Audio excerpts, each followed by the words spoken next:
Tariffs, tariffs, tariffs. How could Liberation Day affect the American economy and global trade? A local economist weighs in. And how are sudden changes affecting agriculture in Arizona? Food producer Pandol speaks out. Plus, 50 ASU students had their visas revoked. What does this mean for those students' future, and can they fight back? It's all that and more this evening on Broomhead. Welcome, I'm Mike Broomhead. Before we jump into today's show, let's take a look at some of the top stories from this past week. Border czar Tom Homan and Health and Human Services Secretary Robert F. Kennedy Jr. made their visits to Arizona earlier last week. Let's first take a look at the Homan speech at the Capitol and how he described the priorities that President Trump gave him when taking the job. President Trump gave me three things to do, three responsibilities. One, secure the border. Two, run a deportation operation, the largest deportation operation this country's seen. I'm going to tell you in a minute why that's important. And three, to find missing children. Out of those three, he later went on to say that finding missing children is the toughest of all of them because of the lack of footprint that may not be present when they are trying to search for them. He then goes on to talk about cracking down on those who are in the country illegally, even mentioning those who haven't committed a crime. Doing that, if we find a non-criminal illegal alien, they're coming too. It's not okay to be in this country illegally. And people hate on me for that. If you're in the country illegally, you should be looking over your shoulder. It's not okay to enter this country illegally. It's a crime. What I found interesting about the speech by Mr. Homan was the Democrats walked out. I don't know that that was a good look, and I will say it's because that most Americans agree that the reduction of illegal crossings is a great thing, over 90% in Yuma and in Tucson sectors of the border. But there are negotiation places, and where do you go too far, and what should we be focused on? And you can't have a seat at the table if you're walking out of the speech. I think they made a mistake for protest purposes. Now, RFK was at the state capitol on his Make America Healthy Again tour to celebrate two bills that are on track to pass in Arizona. The Arizona Healthy Schools Act will ban ultra-processed foods from being served in public school meals and would be set to go into effect in the 26-27 school year. And HB 2165, a ban on the purchase of soda using SNAP funds, the bill would have needed a waiver from the USDA to be implemented. However, it did not pass in the Senate on last Wednesday. I want to finish up by talking about the Phoenix Police Department. Interim Chief Michael Sullivan decided to pull his name from consideration to be the permanent chief. There were three other candidates that were finalists. Well, with that pulling of the name, the City of Phoenix City Manager's Office announced that they are going to start the search all over again, which means they're back to square one. It could be up to 6 months before a permanent chief is named. I think that's a big consideration for the people here in Phoenix. Coming up, with a flurry of headlines surrounding President Trump's latest round of tariffs, we bring back GCU economist Dr. Alex Tyson to help us understand it all. Find out next. It's important to recognize and thank the fine Arizona men and women who are serving in our country's military. One of the ways we like to do that is through a segment called From Arizona for America, and it's brought to you by my good friends at Sanderson Ford. So join me in honoring Master Gunnery Sergeant Michael King, a native of Chandler, Arizona. He is the academics chief of Marine Corps Engineer School, stationed at Camp Lejeune, North Carolina. For a list of more of our friends and neighbors that are from Arizona for America, just go to the Broomhead tab at cw7az.com.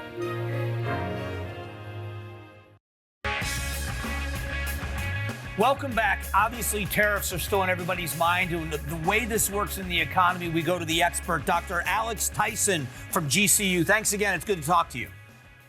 Of course, great to be here again, Mike. So the pause of the tariffs caused a whiplash in the stock market. When that happened, it went from being 800 points down in pre-market trading to, last I saw, around 2,700 points. What does this tell you about the economy overall? Well, what this really means is that the markets have really been, the shred of thread that markets have been hanging on for a bit here is the belief that these tariffs were a window into negotiations, right? They were a pathway to actually opening negotiations with other countries. And I think the markets are taking today's announcement of a pause as a sign that was the right way to read those. So you'll note that we're still down from where we were on Wednesday, because I do think the markets are now pricing in a little bit more risk. But now I think there's a little bit more hope on the upside of we could maybe emerge from this with a little bit more productive of a trade relationship going forward. The one thing that they have made a big statement about, and it sounds like the rest of the world seems to be lining up, is that China is the one that they believe is causing problems and is not playing by the same rules, because they've raised the tariffs on China to 125%. What does that mean for places like Walmart? What does that mean for areas where so much of the goods that they sell are produced in China? Well, I think, quite frankly, on the China side of things, this is one where I think wait and see will be still the predominant attitude. I think that, 100 and I believe, if I'm not mistaken, 125% tariffs on China is a massive, massive upset to that trading relationship. But I think it's going to be really important to see whether that's, just another element of a negotiation versus a long-term change in the trading relationship between the United States and the US. Because I think for retailers, that's going to be the real concern there, because 125% essentially would require a massive reorientation of the supply chain. And I think that that's going to be something we're going to have to be paying a lot of attention to going forward. And not getting into too many specifics, but I want you to be a history teacher for a minute as well, and not just economics, in that classically, tariffs are viewed as to not work for the U.S., especially mass tariffs like this for the U.S. economy. Is this different than the other things we've seen historically? Is every situation different because of the time period we're in? Well, I mean, every single situation is always different, but I do think there are some general lessons we can learn here, which is that trade wars, if they are allowed to escalate out of control, don't make anyone better off. If you look at the Great Depression, right, which is the story that we always look at, you have Smoot-Hawley, which were wide-ranging tariffs of a very at a very high level, and that wound up leading to retaliation and retaliation and retaliation, which meant the global trade shrank by about 2/3 over the course of the beginning of that Great Depression. And that's the sort of nightmare scenario that we're really trying to avoid. So the thing that we're hoping for here is that countries treat this as an opportunity to come to the table and not to escalate. And I think that's the main lesson you can learn from history, is that escalation leads to bad outcomes for everyone. There was, the White House said 75 companies have been calling and want to come to the table. 75 countries want to come to the table on this. What does that say to you, that with the call of these tariffs, 75 nations coming to the U.S. and saying, all right, let's talk? What does that mean? Well, I think this is always the tough part here, right? Because last week, the discussion was primarily about trying to get trade deficits down with these countries, right? And that's a hard thing for a country to promise to do. So I think the real tell will be if we get an actual concrete trade agreement out of some of these negotiations, because right now I think it's just a little bit hard to see what exactly the United States is looking for here, and what exactly those other countries are willing to give up. So I think once we get, hopefully, an actual negotiated agreement here, we'll get a little bit better of a sense of what exactly is the end goal here for those negotiations with countries other than China. Well, Dr. Tyson, I always appreciate the insight and the expertise, and I hope we continue to have conversations about things on the good side, not the bad. All right. Always happy to be here, Mike. All right, that's Dr. Tyson from GCU. We'll be back here in just a moment. Coming up, how do industry leaders feel about the tariffs? A major producer of blueberries and grapes weighs in on the tariffs with Mexico and its effect on produce in Arizona. Next. Welcome back. Talking about tariffs, but the real effects of tariffs, not hypothetical. We're talking to John Pandol with Pandol Brothers. Thanks for doing this, John. Okay, thank you, sir. I want to talk about the real effects. You're dealing in grapes, blueberries. You're in the agriculture business. What is this up and down and back and forth with tariffs? What's it doing to your business and your industry? Well, I mean, the biggest thing is most of us have to have more working capital on the sidelines. In the case of for our farming operation, when we figured something was going to happen with China, so we pre-bought all of our agrochemicals probably 3 to 4 months earlier. In our case, that's $800,000 that's spent, say, 4 months early. And in the case of our import operation, we have $3 million just kind of sitting in the account in the case we have to pay duty on our imports to keep that flow going.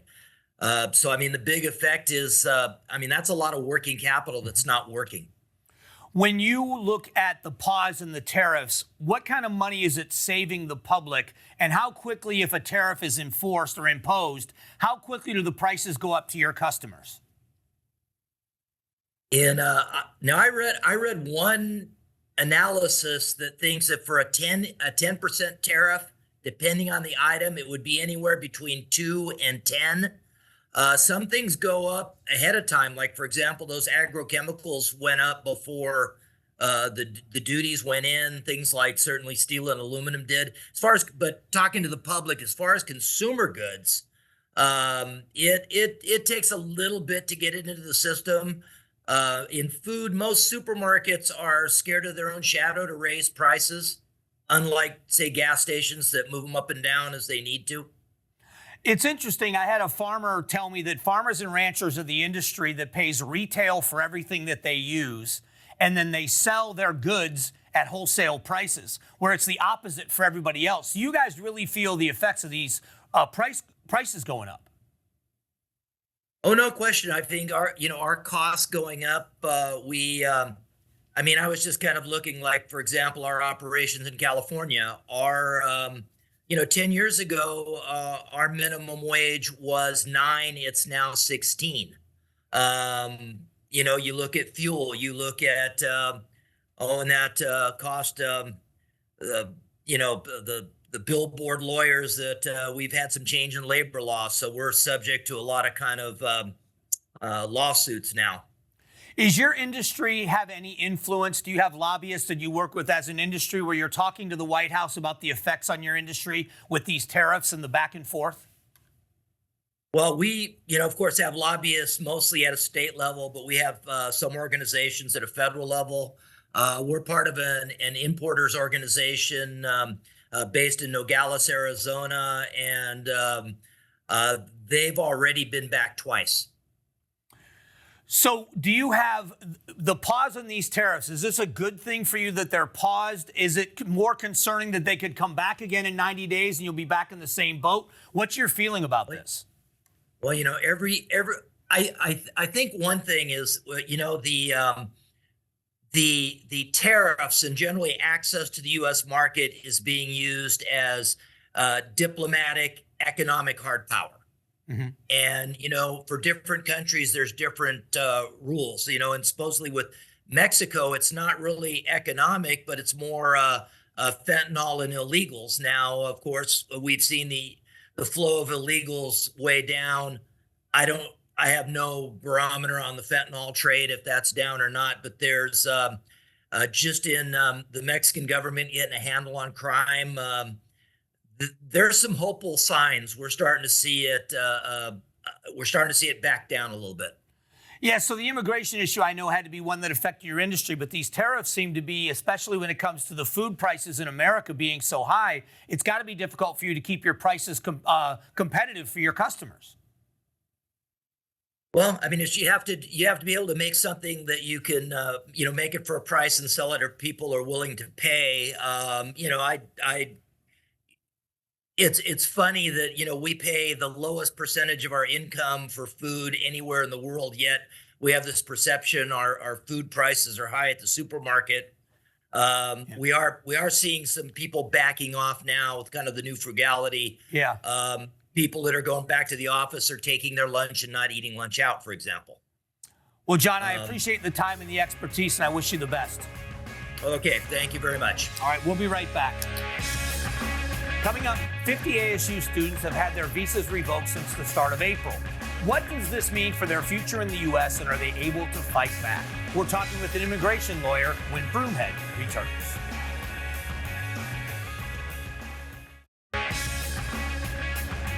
Welcome back. One of the big stories lately has to do with immigration and 50 ASU students losing their visas. To talk about it is an attorney, Salvador Macias. Thanks for doing this. Thank you so much for having me. And you're an ASU graduate, so this Correct. got to be close to home for you in many ways. Oh, in so many ways. I mean, I'm an immigrant myself. I'm an immigration attorney, and I'm a devil. So for me, when I hear these types of news stories, I'm constantly wondering, would that have been my classmates? Would that have been me? So it is kind of scary times, to be honest. So to clarify, because I don't think anybody really understands who these people are and what the reasoning is behind it. I think most people would agree we don't want a criminal element in this country. Correct. But why are there any reasons given for the revocation of these visas? What are you hearing, and what needs to happen? So most people don't even understand the difference between a residency or a visa. But like, to put it simply, these are students who are here on a student visa and are attending our institutions.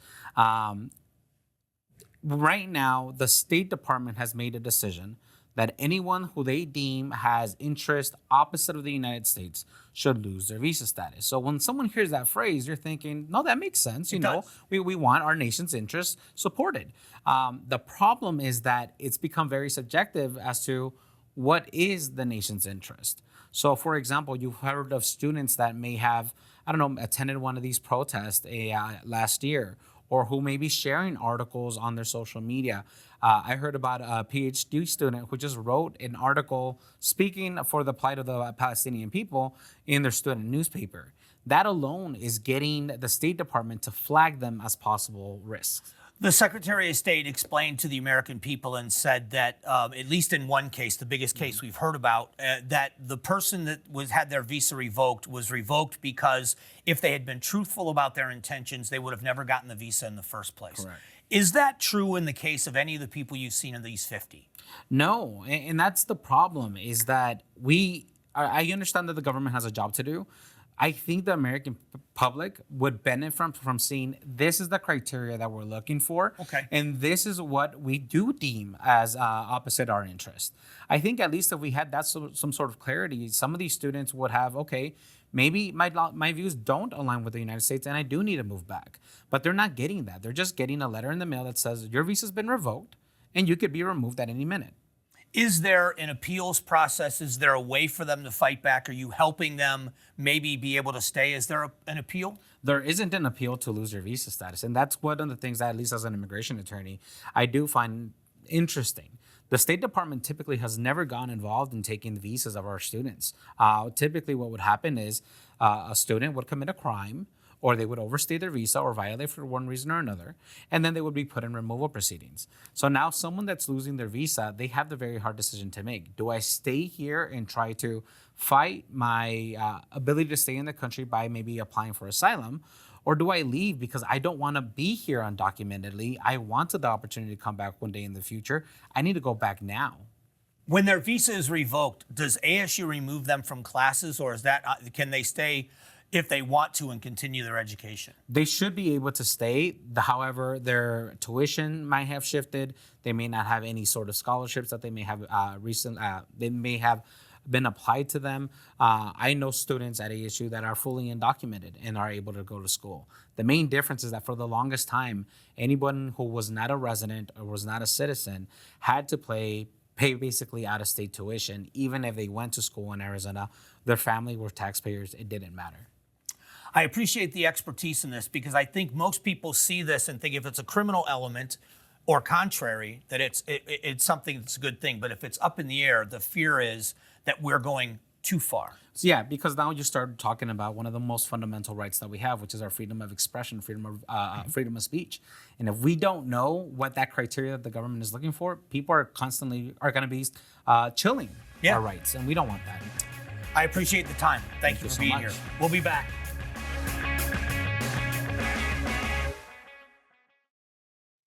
Thank you to all the guests who joined us on today's show. Every Sunday here on Broomhead, we ask a new poll question we'd like you to participate in. This week, the question is, do you approve of the Trump administration's handling of tariffs right now? All you have to do is head over to cw7az.com/Broomhead to respond to the poll question. Next week, we're taking a look at the impact of food waste in Arizona and how one organization's innovative solutions are feeding the hungry. Thank you for joining us this week on Broomhead.